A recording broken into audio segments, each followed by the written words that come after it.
हाँ तो स्टूडेंट्स, आज मैं आपको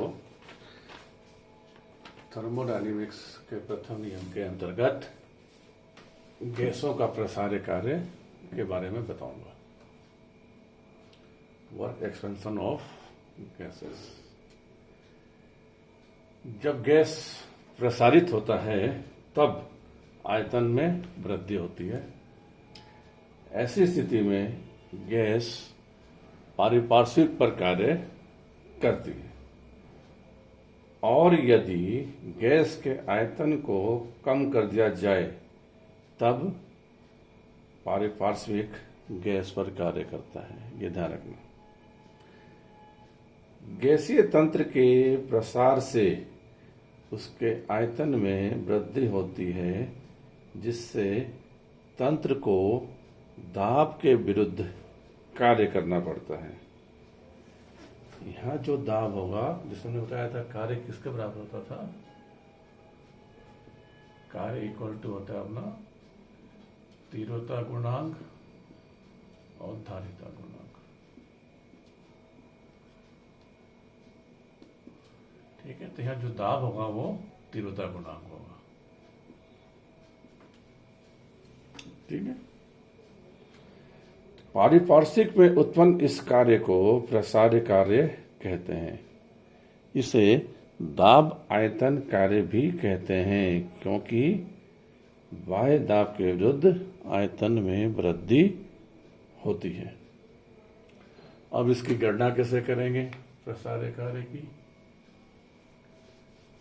तो हम देखते हैं कि इसकी गणना किस प्रकार से होगी। कैलकुलेशन। इसके लिए माना कि एक भारहीन घर्षणहीन पिस्टन लगे हुए, भारहीन घर्षणहीन पिस्टन लगे हुए सिलेंडर लेते हैं। जैसे कि हमारा ये दिख रहा है, एक सिलेंडर हमने ले रखा है, इसके अंदर ये पिस्टन लगा हुआ है। ठीक है ना, तो जो पिस्टन होगा वो भारहीन और घर्षणहीन है और इसके अंदर हम एक आदर्श गैस, जिसकी एक निश्चित मात्रा होती है, भर देते हैं। अब यह माना कि गैस का जो प्रारंभिक दाब है वो है P, कैपिटल P। यह दाब क्या करेगा, गैस का दाब पिस्टन को ऊपर की ओर ले जाएगा। ठीक है,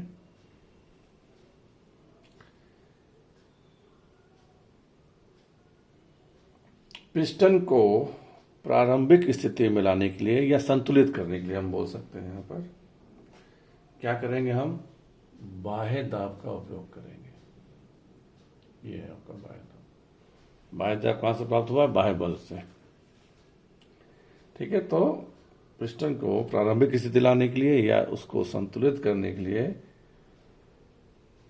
बाह्य दाब लगाया जाता है और यहां पर कैपिटल ए जो है इस पिस्टन का अनुप्रस्थ काट क्षेत्रफल है। अनुप्रस्थ काट क्षेत्रफल, जिसको क्रॉस सेक्शन एरिया बोलते हैं, क्रॉस सेक्शन एरिया। ठीक है, बाह्य बल किसके बराबर होता है, बल, बल इज इक्वल टू दाब इनटू एरिया। तो यहां हम क्या लिखेंगे, बाह्य दाब इनटू क्षेत्रफल। ये क्या हो जाएगा, हमारा बाह्य दाब क्या है, P एक्सटर्नल इनटू A। ठीक है, समझ गया आपको। गैस का दाब P है, बाह्य दाब की आवश्यकता क्यों पड़ी, जिससे पिस्टन स्थिर बना रहे। जितना दाब गैस का है उतना ही दाब बाह्य दाब है प्रारंभिक स्थिति में। ठीक है, तो यहाँ ध्यान रखना प्रारंभिक स्थिति में E external is equal to P gas, gas का दाब और बाह्य दाब दोनों बराबर है प्रारंभिक स्थिति में। ठीक,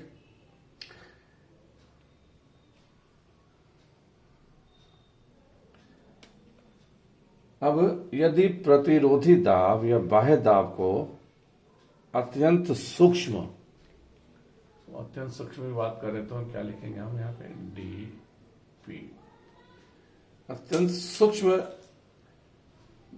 दाब से कम कर दें, अर्थात इसका मतलब यह हुआ कि जो आपका पी एक्सटर्नल या पी वाई है वो किसके बराबर हो गया, गैस के दाब माइनस डीपी। ठीक है, तो हम बाह्य दाब को इस मात्रा से कुछ क्षण के लिए कम कर दें, तब क्या होगा, पिस्टन एक अनंत सूक्ष्म दूरी dl तक ऊपर की ओर उठेगा। क्यों उठेगा, क्योंकि यहां पे क्या हो गया, P is greater than P external हो गया। अगर P ज्यादा है तो पिस्टन को कहां करेगा, प्रसारित करेगा ऊपर की ओर। ठीक है,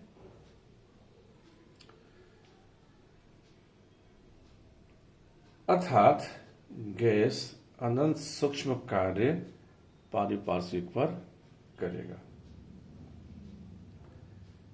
इस कार्य की गणना निम्न प्रकार होगी। कार्य की गणना किस प्रकार से होगा वो देखते हैं।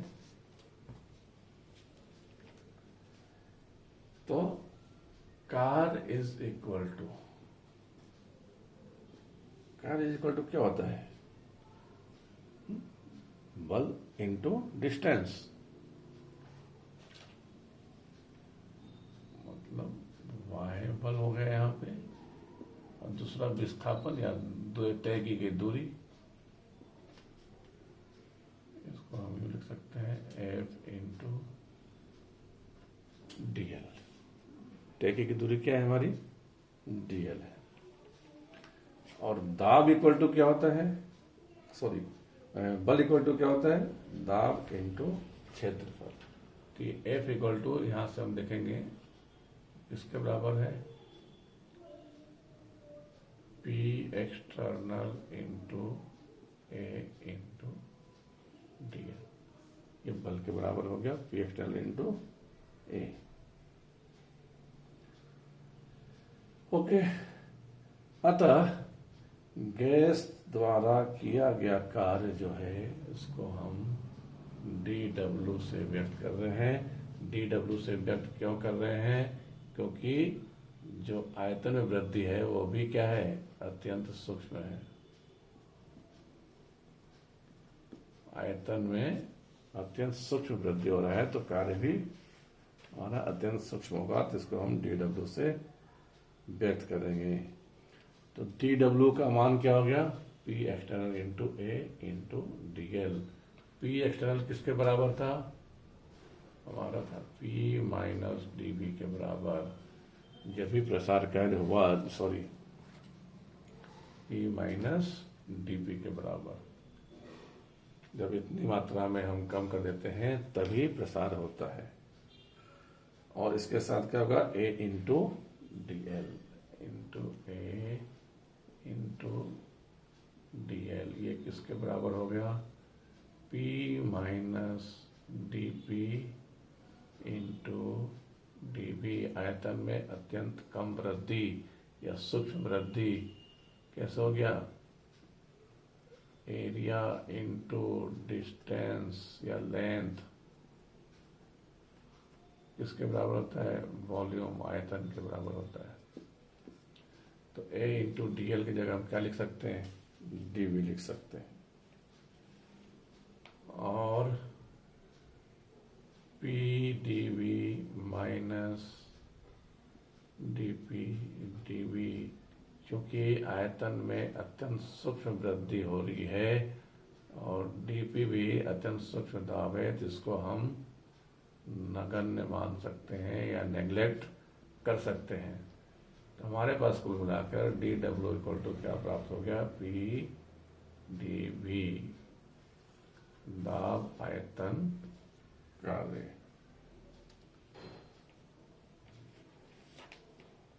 कभी कभी इसे हम W equal to P external P Y into D V भी लिखते हैं, क्योंकि P किसके बराबर है, वाई दाब के बराबर होता है। अब यदि प्रसार के दौरान प्रसार से पूर्व गैस का आयतन, ठीक है, मिटा देता हूं आपके लिए, हम बोल रहे हैं कि प्रसार से पूर्व गैस का आयतन V1 है और प्रसार के बाद में गैस का आयतन माना कि V2 हो जाता है। तो ऐसी स्थिति में V1 से V2 सीमाओं के बीच dW इक्वल टू PdP का समाकलन करें, तो dW का समाकलन करें तो हमारा क्या हो जाता है, W इक्वल टू V1 से V2 सीमा PdV, ठीक है। यह हमारा जाता है वर्क ऑफ एक्सटेंशन, प्रसार में किए गए कार्य का मान। अब यहां पे कुछ कंडीशंस देखते हैं, कुछ प्रतिबंध है यहां पर।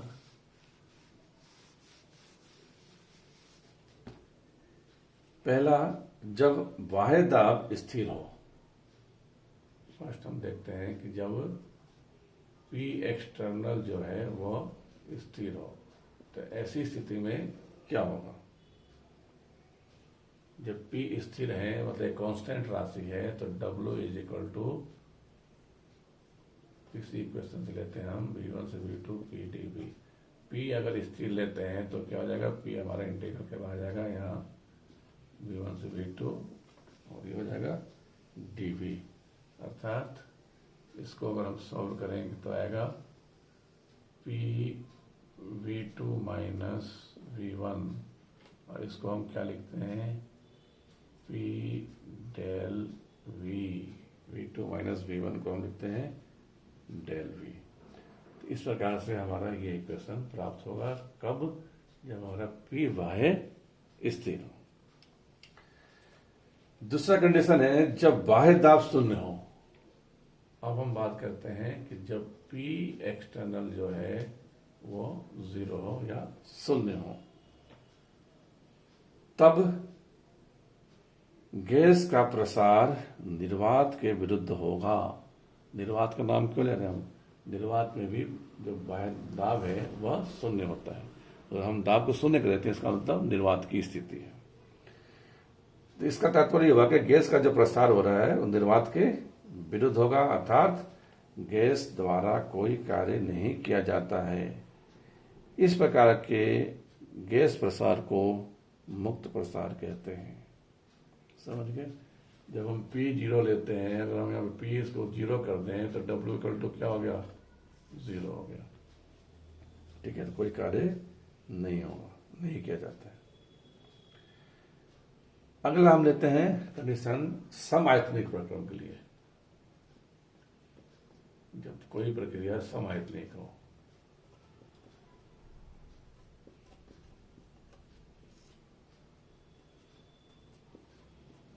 समआयतनिक प्रक्रम, ये इसको बोल सकते हैं कि जब गैस का आयतन स्थिर हो, और यदि गैस का आयतन स्थिर है, अर्थात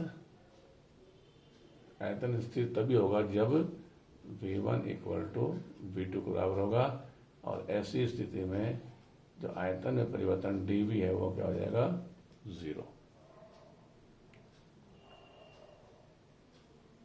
ठीक है। अब आयतन में परिवर्तन dV को 0 हो गया, तो उपरोक्त इक्वेशन से W का मान भी क्या हो जाएगा, 0 होगा। तो समआयतनिक प्रक्रम में भी कार्य 0 होगा। अब एक कंडीशन लेते हैं कि जब बाह्य दाब जो P एक्सटर्नल है हमारा वो परिवर्तनशील हो। यदि P एक्सटर्नल परिवर्तनशील हो, मतलब समय के साथ पी बाह्य में बदलाव आ रहा, समय के साथ पी बाह्य जो है बदलता रहता है, तब ऐसी स्थिति में क्या होगा? ऐसी स्थिति में कार्य की गणना सिलेंडर में भरी गैस के दाब व आयतन के बीच जो भी ग्राफ प्राप्त होता है, आलेख प्राप्त होता है, उसके द्वारा दिया जाता है। तो पीवी वक्र जो प्राप्त होगा उसके नीचे, जैसे फॉर एग्जाम्पल के लिए हो गया हमारा ये, यहाँ ले लिया पी, यहाँ ले लिया वी, हमारा वक्र ये मान लो ये प्राप्त होता है, तो इसके नीचे का जो एरिया होगा वो कार्य के बराबर होगा। एरिया अंडर पीवी डायग्राम, ठीक है, एरिया अंडर पीवी डायग्राम। जैसे यहाँ पे पहली स्थिति है, इस अवस्था 1 है और ये है आपका अवस्था 2। यहाँ पर P1 V1 और यहाँ पे होगा P2 V2। तो ये जो ग्राफ प्राप्त हो रहा है, प्राप्त हो रहा है पीवी वक्र, इसके नीचे का जो एरिया होगा वो कार्य के बराबर होगा। ये चीज ध्यान रखें। अब एक महत्वपूर्ण चीज और बता दूं मैं यहाँ पर कि जो हमारा लेटेस्ट SI कन्वेंशन है उसके अनुसार W इज इक्वल टू धनात्मक, W का मान पॉजिटिव होगा जब तंत्र पर कार्य किया जाता है, ठीक है, तंत्र पर कार्य किया जाता है।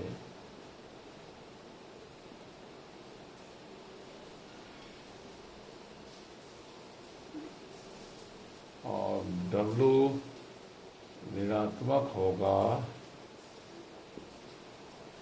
जब तंत्र द्वारा कार्य किया जाता है,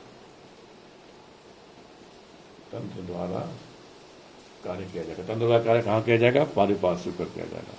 तंत्र पर कार्य किया जाता है मतलब पारिपार्श्विक द्वारा तंत्र पर कार्य किया जाता है। ये चीज आपको ध्यान रखना है। इस हिसाब से जो W प्रसार है वो क्या हो गया? निगेटिव, और जो W संपीड़न है वो हो गया पॉजिटिव, ठीक है। अर्थात W प्रसार equal to minus P del V और W संक्रमण is equal to plus P del V, ठीक है। तो आज के लिए इतना ही, धन्यवाद।